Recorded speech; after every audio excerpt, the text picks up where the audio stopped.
Welcome to NS physics channel. இந்த வீடியோவில் நம்ம என்ன பார்க்க போகிறோம்னா 11th ஃபிசிக்ஸ் செகண்ட் லெசனோடைய ஃபார்முலா ஷீட் தான் பார்க்க போகிறோம். இது என்ன ஃபார்முலா ஷீட்டுனா ப்ராப்ளம் பேஸ்டு. அப்புறம் பார்த்தீங்கன்னா கிரியேட்டிவ் 1 மார்க்கும் நான் இதில் கொடுத்துருப்பேன்.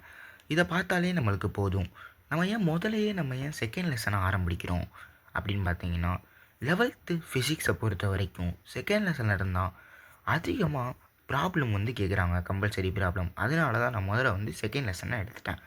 இப்படியே நம்ம ஒவ்வொரு லெசனுக்கும் நான் முக்கியமானதாக கொடுக்குறேன். இதை பார்த்தா கூட நம்ம கம்பல்சரி கொஷனை அட்டன் பண்ண முடியும். அதுலேயே நம்ம ஃபுல் மார்க் எடுக்கலாம்.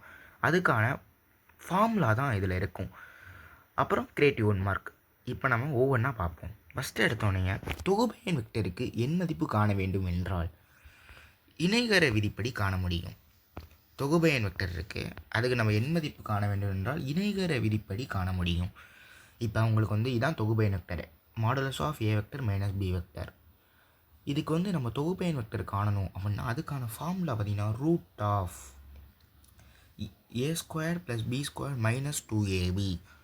நான் இங்கே modulus of A vector plus B vector கொடுத்துருப்பேன். இது என்ன ஏ ப்ளஸில் நான் கொடுத்துருப்பேன். ஏன்னா நம்மளை பொறுத்த வரைக்கும் ஃபிசிக்ஸை பொறுத்த வரைக்கும் எப்படி வேணால் கேள்வி கேட்கலாம். நம்ம எல்லாத்துலேயும் தெளிவாக இருந்தோம் அப்படின்னா மார்க்கை நம்ம விட மாட்டோம். அதனால தான் நான் ப்ளஸ்லேயுமே நான் கொடுத்துருப்பேன், ப்ளஸ்லேயுமே கேட்கலான்னு சொல்லிட்டு. அதுக்கு ஒன்றுமே இல்லைங்க, அதே ஃபார்மில் தான் இந்த இடத்துல ப்ளஸ் மட்டும் வந்துடும், இங்கே மைனஸ் வருது, அவ்வளோதான். இப்போ இது என்ன எடுத்துக்காட்டு அப்படிங்கிறது நம்மளுக்கு தெரியணும்ல. அதுக்கு நான் இங்கே சைடில் கொடுத்துருப்பேன் 2.2 இந்த எடுத்துக்காட்டு. நீங்கள் நான் சொல்கிறப்ப இந்த புக்கை எடுத்து பாருங்கள், அதை வாட்ச் பாருங்கள். இந்த மாதிரி கேட்டிருப்பாங்க கேள்வி. அதுக்கான ஃபார்முலா இந்த இருக்குது, root of A square plus B square minus 2ab. நீங்கள் வெறும் பிடிஎஃப் மட்டும் பார்த்தா போதாது, நான் சொல்கிற வீடியோவையும் பாருங்கள். நான் இதிலேயே ஒவ்வொன்றா எக்ஸ்பிளைன் பண்ணுவேன். அப்படியே நீங்கள் புக்கில் பார்த்துட்டு அதுக்கப்புறமா நீங்கள் பிடிஎஃப் டவுன்லோட் பண்ணிக்கோங்க. இப்போ அடுத்தது நம்ம ரெண்டாவது போவோம். இப்போ ரெண்டாவதுக்கு போகிறதுக்கு முன்னாடி மூணாவது வேணால் போவோம். ஏன் மூணாவதும் எடுத்துக்காட்டு 2.2 தான். அது ரெண்டாவதாக கேள்வி கேட்குறாங்க. ஒரு இதுலேயே 2 கேள்வி கேட்குறாங்க. இது 5 மார்க்கில் கூட கேட்கலாம், பார்த்துக்கோங்க. இப்போ ஏ வெக்டரை பொறுத்து a vector minus B vector ஏற்படுத்தும் திசை கேட்டிருக்காங்க. அதுக்கு நம்ம ஆல்ஃபா 2 அப்படின்னு எடுக்கிறோம். ஆல்ஃபா 2 இதே இது ப்ளஸ் வந்தால் ஆல்ஃபா 1, அதை நான் கீழே சொல்கிறேன். இப்போ B sine theta by A minus B cos theta, இங்கே மைனஸ் வருது, பார்த்துக்கோங்க. இப்போ ஏ வெக்டரை பொறுத்து A plus vector plus B vector, இது நான் ஏன் கொடுத்தேன்னா இதுலேயுமே நம்ம மைனஸை ப்ளஸ்ஸாக மாற்றி கேட்கலாமே, வாய்ப்பு அதிகமாக இருக்குல்ல. அதனால தான் நான் ப்ளஸ்லேயுமே கொடுத்துருப்பேன். இதில் ப்ளஸ் வர்றனால ஆல்ஃபா 1ன்னு சொல்லி நம்ம கொடுக்குறோம், இதில் ஆல்ஃபா 2, அதான் அவ்வளோதான். இப்போ பி சைன் டீட்டா ஏ ப்ளஸ்ஸு, இங்கே ப்ளஸ் வரனால ஃபார்முலாலேயும் ப்ளஸ்ஸு, இங்கே மைனஸ் வரனால ஃபார்முலாலேயும் மைனஸு. ஓகேங்களா? இப்போ அடுத்தது நம்ம செகண்ட் போகலாம். இப்போ ஸ்கேலர் பெருக்கலின் சூத்திரம் அப்படின்னா என்ன? ஸ்கேலர் பெருக்கலின் பண்புகள்னு சொல்லிட்டு 3 மார்க்கில் அதிகமாக கேட்குறாங்க. அதை நீங்கள் நல்லா பார்த்துக்கோங்க. அதுக்கு நம்ம இந்த ஈக்குவேஷன் எழுதினா கூட நம்மளுக்கு 1 மார்க் வந்துடும். இது ப்ராப்ளம்லேயும் கேட்குறாங்க. நம்ம ப்ராப்ளமில் எழுதுகிறப்ப நம்மளுக்கு ஃபுல் மார்க் வந்துடும். ஏன்னா இந்த ஃபார்முலா வச்சு தான் நம்ம போட போகிறோம். இப்போ இதிலிருந்து கோணம் கண்டுபிடிப்பதற்கான சூத்திரம் நான் இதில் கொடுத்துருப்பேன். இந்த காஸ்டிட்டாவும் இங்கே வச்சுக்கோங்க. இந்த ஏபி இங்கே வந்துச்சுன்னா பெருக்கல் இருக்குது, இங்கே வந்தால் வகுத்தலாம் வரும், அதான் அதில் கொடுத்துருப்பேன். இது எந்த எடுத்துக்காட்டுலன்னா 2.7ல் கேட்குறாங்க. அதையுமே நீங்கள் புக்கில் எடுத்து பார்த்துக்கோங்க, உங்களுக்கு நல்லாவே புரியும். இப்போ அடுத்தது நம்ம 5 பேரலாம். கொடுக்கப்பட்ட வெக்டர் செங்குத்து என்றால், இப்போ 2 வெக்டர் கொடுத்துருக்காங்க, அதை 2 பெருக்கிறோம். பெருக்கிறப்ப சுழி வந்துச்சு அப்படின்னா செங்குத்து, இது வரலை அப்படின்னா செங்குத்து இல்லை, அவ்வளோதாங்க. இப்போ இதுக்கான ஃபார்முலா பார்த்தீங்கன்னா அதே தான், ஸ்கேலர் பெருக்கல்ல நம்மளுக்கு கொடுத்துருக்காங்க. இது வெக்டர் பெருக்கல்ல கேட்கலாம். நம்ம இதில் ஸ்கேலர் பெருக்கல்ல தான் அந்த 2.8ல் கேட்டிருக்காங்க எடுத்துக்காட்டு. ஸ்கேலர் பெருக்கல் எழுதிக்கிட்டேன், அதுக்கான ஈக்குவேஷன் எழுதிட்டேன். இப்போ செங்குத்துனா என்ன? நிலையாக இருக்கிறது செங்குத்து. இப்போ செங்குத்துக்கு 90 டிகிரி நம்மளுக்கு தெரியும். இப்போ இந்த தீட்டாவில் காஸ் தீட்டாவில் நம்ம 90 டிகிரின்னு போடுறோம். காஸ் 90 டிகிரி என்னது? 0. இப்போ 0 இன்ட்டு ஏபி 0 தான், அதான் இது வருது. உங்களுக்கு நீங்கள் 2 வெக்டர் பெருக்க போகிறீங்க, 0 வந்தால் செங்குத்து, இல்லைன்னா செங்குத்து இல்லை. இது 2 மார்க்கில் அடிக்கடி கேட்கக்கூடிய கேள்வி, நல்லா பார்த்துக்கோங்க. இப்போ வெக்டர் பெருக்கல் குறுக்கு பெருக்கல் அல்லது குறுக்கு பெருக்கல்னு சொல்லி கொடுத்துருப்பேன். அதெல்லாம் வெக்டர் பெருக்கல்னு நம்மளுக்கு கேட்கலாம், குறுக்கு பெருக்கல்னு கூட நம்மளுக்கு கேட்கலாம். எல்லாத்துலேயும் நம்ம தெளிவாக இருக்கணும். அதே மாதிரி நான் இதில் சொல்ல மறந்துட்டேன். இப்போ ஸ்கேலர் பெருக்கல் இருக்கா, ஸ்கேலர் பெருக்கல்னு கேட்கலாம், அல்லது புள்ளி பெருக்கல்னு கூட நம்மள்கிட்ட கேட்கலாம்.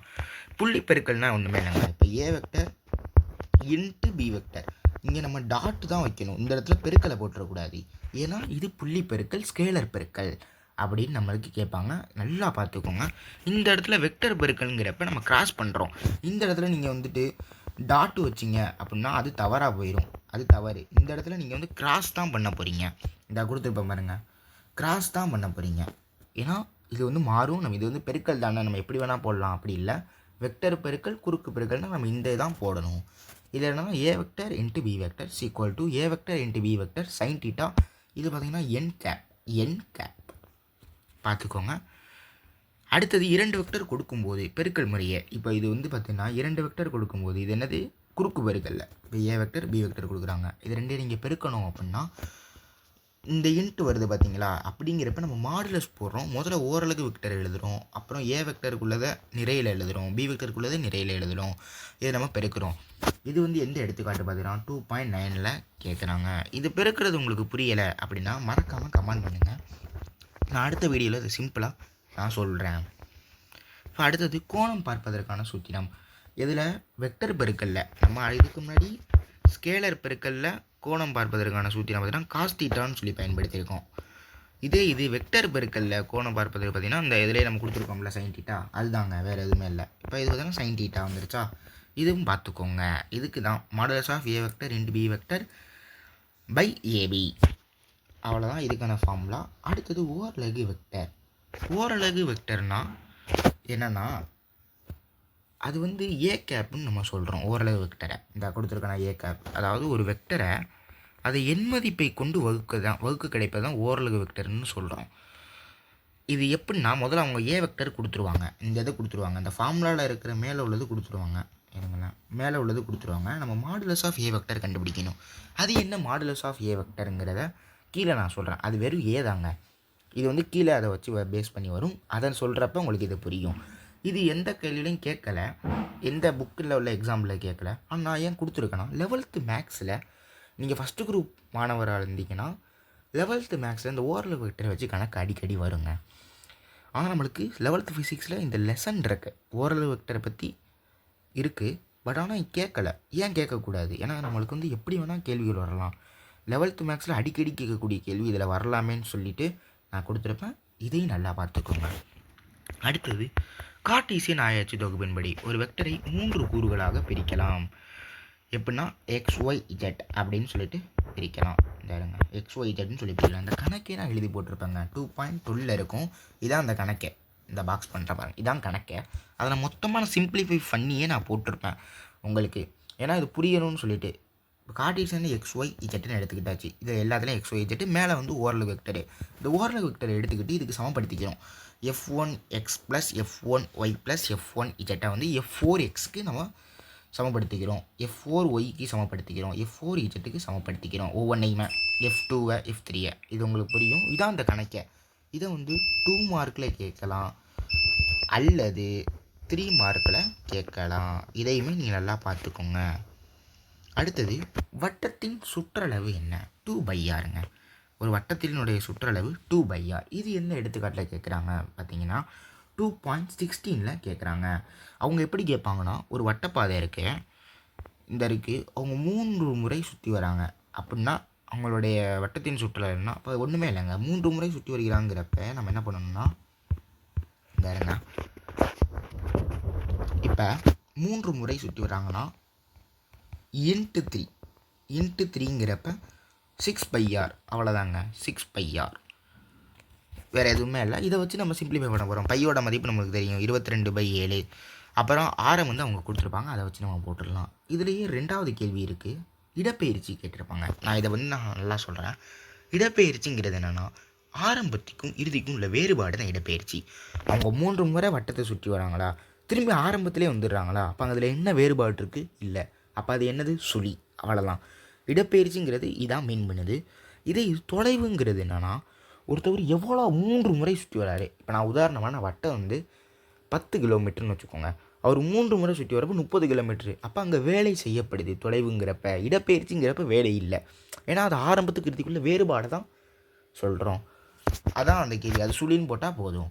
இப்போ அடுத்தது பார்த்திங்கன்னா ஒரு வெக்டருக்கு எண் மதிப்பு. நான் அதில் சொன்னேன் பார்த்தீங்களா, ஓரளவு வெக்டருக்கு நான் சொல்லியிருப்பேன்.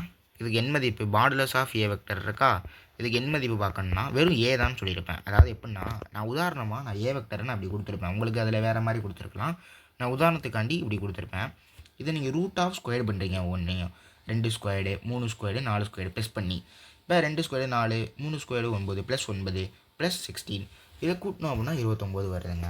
இதே இது உங்களுக்கு வந்து ரூட்லேருந்து வெளியே எடுக்கிற முடிகிற மாதிரி வருது நம்பர் அப்படின்னா, அதாவது வர்க்கமூலத்துக்கு ஏற்ற மாதிரி 36 அப்படின்னு வந்துச்சுன்னா நம்ம வந்து 6ன்னு எழுதிடலாம். 81 ரூட் ஆஃப் 81 இருந்தால் 9ன்னு எழுதிடலாம்.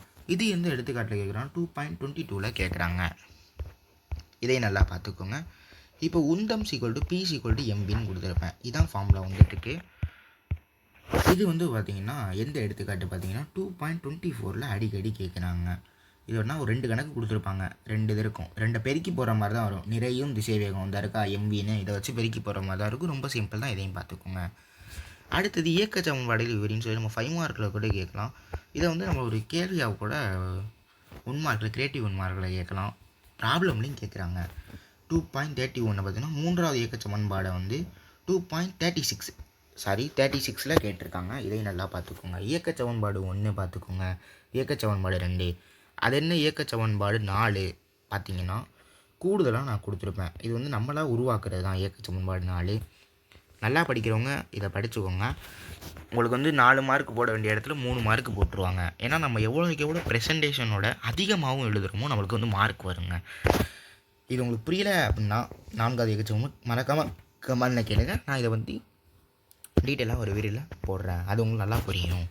எதையும் பார்த்துக்கோங்க. அடுத்தது திசை வேகம் நான் கொடுத்துருப்பேன். திசை வேகம் பார்த்தீங்கன்னா 2.25ல் கேட்குறாங்க ப்ராப்ளமில். அதாவது திசை வேகங்கிறது என்னதுங்க? இடப்பெயர்ச்சி மாறக்கூடிய வீதம் தான். அப்போ இடப்பெயர்ச்சிங்கிறது எஸ், காலம் மாறக்கூடிய வீதம், முடுக்கங்கிறது திசை வேகம் மாறக்கூடிய வீதம். இதையும் பார்த்துக்கோங்க. இப்போ இது இங்கே தான் நான் வந்து கிரியேட்டிவ் 1 மார்க்கு நான் கொடுத்துருப்பேன். கீழே விழக்கூடிய பொருளினுடைய இயக்க சமன்பாடுகள் கொடுங்க அப்படின்னு சொல்லி கேட்பாங்க. அது எப்படின்னா இயக்க சமன்பாடு 3 எழுதிக்கிறோம். மொத்தமே இயக்க சமன்பாடு 3 தான். நான் 4 வந்து நானாக உருவாக்கினேன்னு சொல்லிட்டேன். அப்போ 3 இயக்க சமன்பாடை நான் எழுதிட்டேன். இந்த இருக்கா. இப்போ ஆரம்ப திசை வேகம் எப்படி இருக்கும்? கீழே விழக்கூடிய பொருளுக்கு 0வாக இருக்கும். முதல்ல புவியீர்ப்பு ஈர்ப்பும் அதாவது முடுக்கம் எப்படி இருக்கும்? கீழே வர்றப்ப புவியீர்ப்பு முடுக்கத்துக்கு இழுக்கப்படும். அப்போ A = Gன்னு சொல்லி கொடுத்துருப்பேன். இங்கே ஆரம்ப முடுக்கம் Gன்னு சொல்லி கொடுத்துருப்பேன். இடப்பெயர்ச்சிங்கிறது இங்கே உயரமாக கன்வெர்ட் பண்ணுது. இப்போ கேள்வி எப்படி வரும்னா, முதலாவது இயக்க சமன்பாட்டை பயன்படுத்தி கீழே விழக்கூடிய பொருளினுடைய இயக்க சமன்பாடுகளை எழுதுக கூறுக அப்படின்னு சொல்லிட்டு கூட கிரியேட்டிவ் 1 மார்க்கில் கேட்குறாங்க. அதுக்கு பார்த்தீங்கன்னா இது வந்து முதலாவது இயக்க சமன்பாடு இதில் அப்ளை பண்ணுறாங்க. அவ்வளோதாங்க.